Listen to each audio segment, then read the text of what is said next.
In 1940, Britain stood alone, facing Nazi Germany's growing threat. German U-boats sank merchant ships faster than British shipyards could build. Secret orders crossed the Atlantic, perfectly encrypted and seemingly completely unbreakable.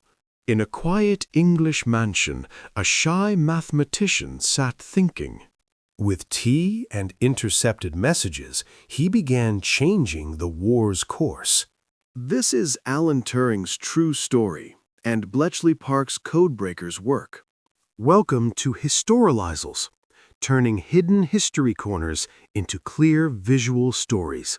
Today, see how one man's math vision helped crack Nazi Enigma, a secret team effort, and why he later died in disgrace. By 1939, Nazi Germany relied on a cipher machine, Enigma. It looked like a wooden typewriter with rotors and circuits scrambling letters. Thousands of settings changed daily. German commanders believed Enigma completely unbreakable. Encrypted Enigma messages guided U-boats hunting in the cold North Atlantic. Their mission was cutting Britain's supply lines by torpedoing vital merchant ships. If Britain starved, war might end without German soldiers on English soil. Before the war, Polish mathematicians made early breakthroughs against Enigma. As war neared, they shared Enigma knowledge and replicas with Britain, France. That gift laid the foundation for everything that happened next. When war came in September 1939, Britain activated Bletchley Park. This old country house north of London became a secret center. Officially, Bletchley Park did not exist on any records whatsoever. Unofficially, it became the hidden brain of British intelligence operations. Into this world came Alan Turing, a 27-year-old Cambridge mathematician. He was brilliant, awkward, often forgetting usual social rules and manners. He had fierce talent for seeing problems logically and creatively. Turing joined Hut 8, the team breaking German naval Enigma. This was the hardest Enigma version, used by deadly U-boats. Every day, radio operators recorded German messages and sent them to Bletchley. To them, these transmissions were meaningless streams of jumbled letters. The scale of the code-breaking challenge was almost unimaginable then. Enigma had so many possible settings to test each day. Checking them by hand would take longer than the universe's age.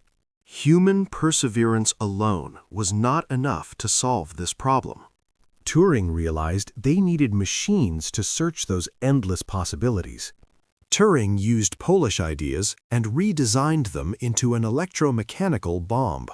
Imagine rows of rotating drums clicking, wired to test message patterns. The bomba did not understand German language or meaning at all.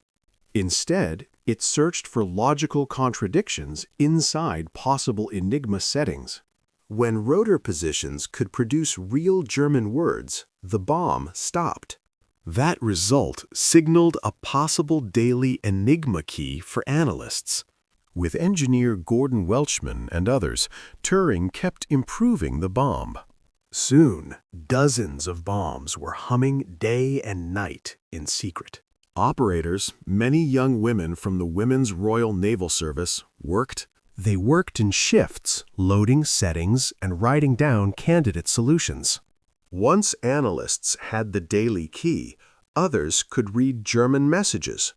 They learned U-boat positions, supply schedules, and high-level strategic orders. Suddenly, the enemy's invisible ink turned into clear, readable information. This priceless intelligence was given the codename Ultra by authorities. It was so secret that only a few leaders knew. To protect Ultra, Britain sometimes refused to act on known information. Sometimes they let ships be sunk to hide Enigma's defeat. Over time, the effect of this secret intelligence became unmistakable. Allied convoys were rerouted away from deadly U-boat wolf packs. German submarines increasingly sailed into carefully prepared Allied traps at sea. The endless shipping losses in the Atlantic slowly reduced, then reversed. Historians say Bletchley Park's codebreaking, with Turing central, shortened Europe's war. They estimate about 2 years saved, and countless lives on all sides. Yet inside Bletchley Park, there were never any public celebrations. Everything about their work remained completely secret from the outside world.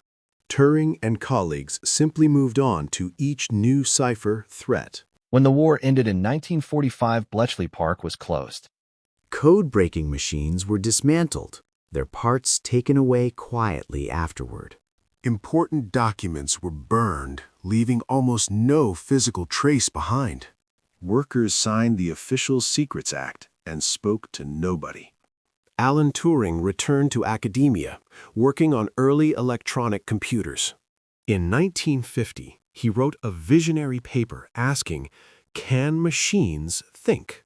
He proposed what we call the Turing test, shaping artificial intelligence.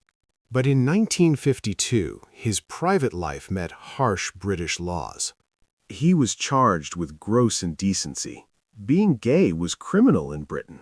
Facing prison or treatment, he chose hormonal injections instead, reluctantly. Those injections deeply affected his body and his state of mind. On 7 June 1954, Turing died from cyanide poisoning, aged 41. An apple was discovered placed beside his bed after death. The official inquest ruled suicide, though some details remain debated. His war work stayed classified. The public knew nothing of it. Decades later, declassification of Bletchley's secrets finally revealed Turing's role. Mathematician, codebreaker, computing pioneer, and also a victim of prejudice. His story forced Britain to face both pride and deep shame. In 2013, Queen Elizabeth II granted Turing a royal posthumous pardon. In 2019, the Bank of England chose him for the £50. The note shows his face, formulas, and bomb machine diagrams. Today, phones, computers, and artificial intelligence all use ideas Turing shaped. You have seen how one quiet, sharp mind turned World War II.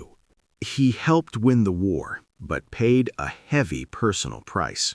For more true stories of war, science, and courage, subscribe.